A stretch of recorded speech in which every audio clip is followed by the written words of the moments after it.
Now to discuss is Colin Mang. He's an economist at McMaster University.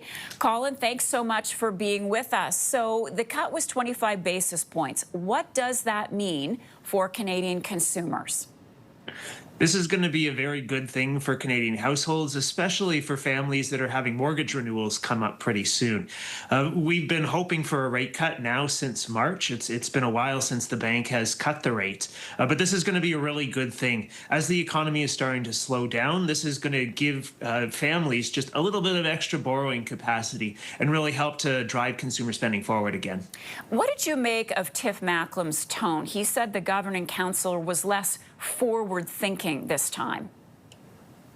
I mean, unfortunately, we're in a situation where there's a lot of uncertainty about where the economy is going to go. I mean, the big reasons why the Canadian economy is slowing down that we saw in the second quarter this year was a big drop in exports to the United States, as well as business investment slowing down, because businesses, they're not really sure what the trade situation is going to be like in the coming years. We saw just yesterday, the American administration has opened up consultations on renegotiating the free trade agreement with Canada and Mexico. And as a result, because we don't know what the trade environment is going to look like over the next year or the next several years, the Bank of Canada is being very, very hesitant. It's a very uncertain time. And he didn't want to go there, but let me ask you, do you think that there will be another rate cut next month? Next month, maybe not. I think we might have another rate cut before the end of the year. There's still a few more announcements to come. We could have one in October, or we could also have one in December. I think you'll see one before the end of the year. If not in October, then in December. If the U.S. makes a cut this afternoon, as is expected, will that have an impact on Canada? I don't think it'll have a big impact. I mean, again, financial markets have been pricing in the fact that there was going to be cuts today in both Canada and the United States for several weeks now. So I don't think there's going to be a big change there. Well, it's another day and another second episode in the same day. Why not? Let's keep doing this if we've got these announcements. I appreciate you joining me to talk about them. And this one, I think, needs a lot of explaining to Canadians, just based on the interview you just saw, telling you that this interest rate cut, which was made today by the Bank of Canada, where they cut the interest rate by another quarter point. Sometimes they've done half a point. Today, it was a quarter point. Their official reasoning is that Canada's economy is under severe pressure from Donald Trump's tariffs. And as you saw in that interview, your household now is going to benefit greatly from this cut. Wow, is that ever misinformation? They're shaking supply chains, the tariffs, they say. They're raising costs for businesses. They're cutting into your jobs. Inflation remains stubbornly high. Unemployment, as we've seen in recent reports, climbing out of control. And of course, consumer confidence, that's you, is sagging. And in the middle of all of this, the Bank of Canada wants to reassure us that cutting rates will help. And these economists from universities want you to believe that too. And almost instantly, the media chorus we've seen today began with interviews like you just saw, headlines everywhere reading great news for households. Television talking heads rushed to explain how this cut will bring relief to families because apparently everyone has a mortgage renewal coming up this year. That's not how this works. And those families are struggling with their mortgages or their rents and their grocery bills. And of course, the government is only too happy to let this message about the interest rates helping everything ride. Because if Canadians believed this, maybe they won't ask the harder questions about why we are in this mess to begin with. And it's not because of your mortgage. But let's be honest, 0.25% cut to interest rates is not salvation. It's not the lifeline the spin doctors want you to believe it is. And at best, it's a minor adjustment that some households may feel months from now. And at worst, it's a big distraction. Basically, that's exactly what it is. It's a sleight of hand to cover up years of bad government policy. So let's talk about it. Let's get into the real nitty gritty. Let's go. Welcome to Bakes on Things. Welcome back to Bakes on Things. I'm Chris Baker. Don't forget to like, subscribe, comment, hype this video if you have the option. Here's what most people don't understand. When the Bank of Canada lowers rates, it's not flipping a switch that immediately changes your economic life. Sometimes they try to make you believe it is, but it really isn't. It's adjusting the cost of borrowing across the entire financial system in this country. In theory, this does a few things. If you're on a variable mortgage, for example, your monthly payment may go down shortly. If you're renewing soon, you might get a slightly better rate, but if it's a fixed rate, it has nothing to do with this rate announcement whatsoever. So, businesses can borrow more cheaply to expand or invest in some of the things that they're doing potentially, and consumers might feel just confident enough to spend a little bit more. At least that's what they hope you'll do. That's the theory. But let's put this into actual perspective. How does this work in real life? Well, suppose you have a $500,000 mortgage and you're on a variable rate. A 0.25% cut translates to about $100 less per month on your mortgage payment. Helpful? Sure. But life-changing? No, this isn't going to put a lot of extra groceries on the table. Not when groceries for a family of four are now costing $1,200 a month. Not when rents are rising by $200 to $300 a year in major cities. Not when gas prices shoot up by $20 a tank because of tariffs. That $100 doesn't begin to go far enough. It doesn't begin to cover the gap families are facing today. And for most Canadians, the cut doesn't even touch them right now at all. If you're on a fixed rate mortgage, for example, nothing changes until your renewal. And even then, if you decide to go fixed again, that's based on the bond market. If you're living paycheck to paycheck, drowning in credit card debt, that quarter point cut doesn't do anything. It doesn't free you up suddenly to go shopping. The effect is very tiny and makes no impact on the economy whatsoever. And it's spread very unevenly across the economy. This is why rate cuts are such a blunt instrument. They don't target the problem. They just flood the system with slightly cheaper money and hope for a reaction.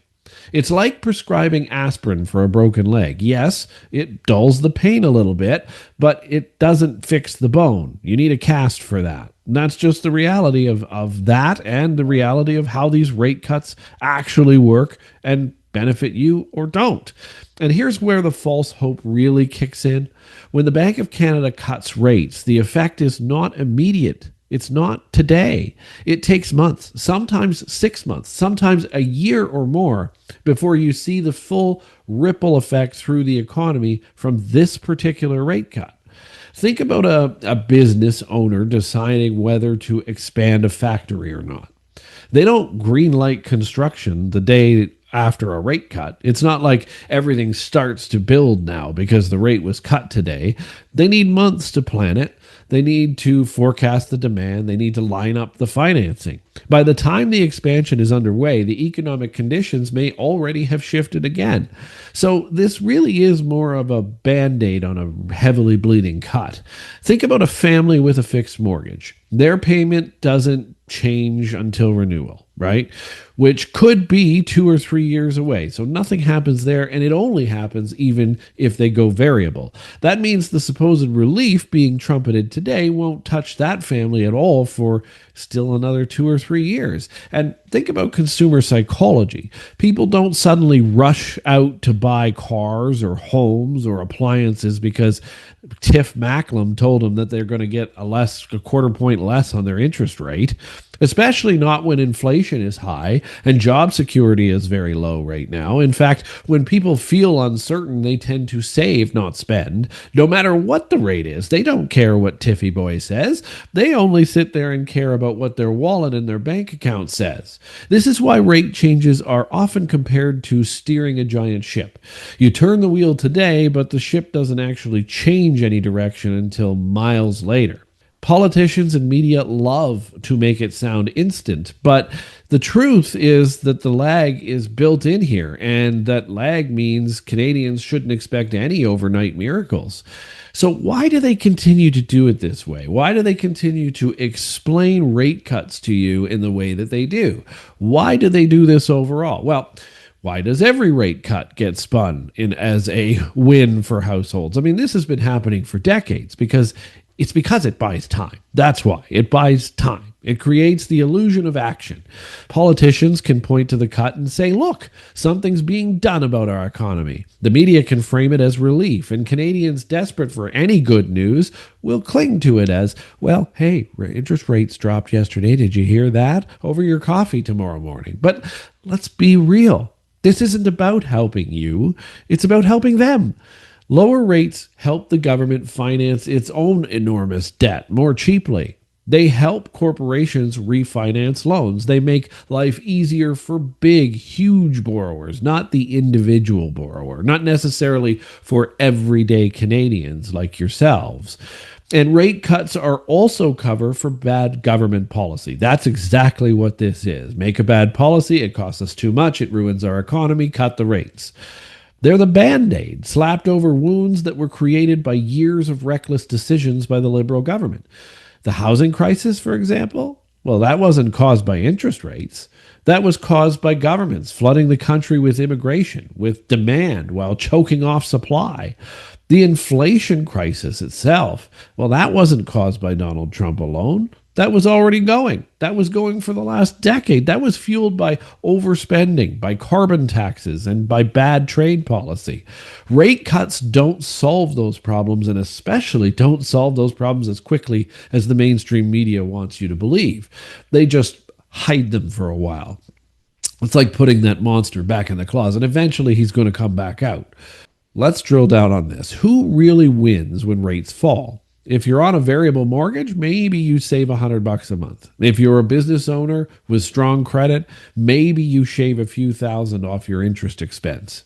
But here's the thing. The real winners are the ones with the biggest borrowing power. That's who wins in an interest rate cut like this. So even as it affects the economy, it doesn't affect your personal economy. The federal government, sitting on hundreds of billions in debt, saves millions from this. Big corporations with bonds and loans in the billions save even more. Investors in hedge funds that live off of cheap debt make out like bandits when this happens. But who loses?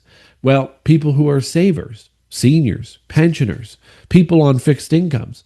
Lower rates mean lower returns on safe investments that those folks invest in quite often, like guaranteed investment certificates and savings accounts.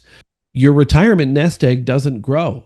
Your monthly income from investments shrinks. So when the government and its media cheerleaders come on to CTV News, like we saw just there, and say that this is a great gift for your household, ask yourself this question.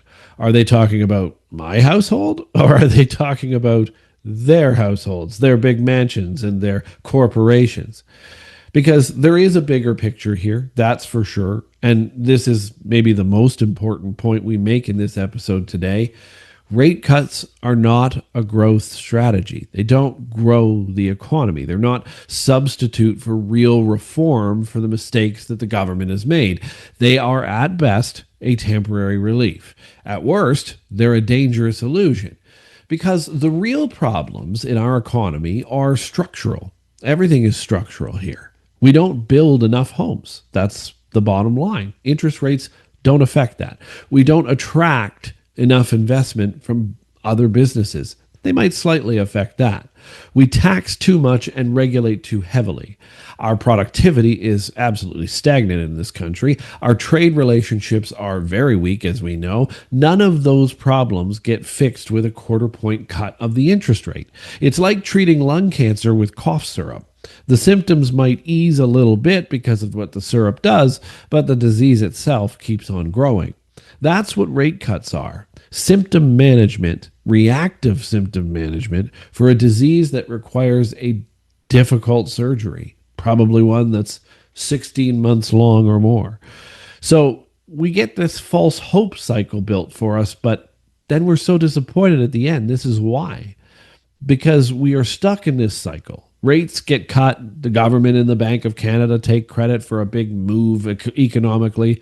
The media cheers. Canadians wait for relief. The relief doesn't come. The economy stumbles even more. Another rate cut is announced, and the cycle repeats itself. This is why they're telling you there'll probably be another rate cut by the end of the year. This is how this all works. We saw this in 2008 during the global financial crisis. We saw it again during COVID when rates dropped to near zero. Each time, rate cuts were celebrated as the cure to the economy, but they only bought time. The underlying problem, the debt, the housing, the immigration, the competitiveness, just got a lot worse every single year. And here we are again in 2025, pretending that the same old medicine will finally heal this country's economy. But it won't, because the real solutions, building homes, cutting taxes, deregulating industries, negotiating real trade deals, all of that, that's actually hard to do. Those are things that are going to require the government actually get dirt on their hands. They take courage, they take leadership, and this government doesn't have either one of those things. So here's the wake-up call for Canada when it comes to interest rates. I know you're trying to see this as a positive today, and I'm not trying to twist it any other way, but just to tell you the reality. Because today's rate cut is not great for households. It's not the magic bullet it's being sold as. It's a quarter-point tweak that will take months to even years to even show up in your life, if it ever does. And by then, inflation may have eaten away whatever benefit you thought you were about to get from this rate cut. The truth is, Canadians are being misled dramatically right now on all angles. They are being told that rate cuts will save them when in reality, the only thing that will save them is real reform. Rate cuts don't build homes. Rate cuts don't lower grocery prices. Rate cuts don't stop crime. Rate cuts don't balance budgets or present them in the first place. They don't restore competitiveness. They are a tool. A band-aid, and it's a limited one. But they are not a plan. So until we all start demanding more than band-aids on everything that we're doing as a government, until we demand a government that will fix the infection instead of just hiding the infection, we will be stuck in this endless cycle of rate cuts and disappointment for a very, very long time. Canadians, everybody that's watching, you deserve honesty from your government. That's how freedom works. We deserve leadership. And we deserve a government that won't sell us false hope every time the Bank of Canada makes a quarter-point adjustment. Because this isn't salvation, this is stalling. And if Canadians don't wake up to that fact when this country is in such trouble as it is economically, then this country will keep bleeding out, one rate cut at a time. We'll see you tomorrow.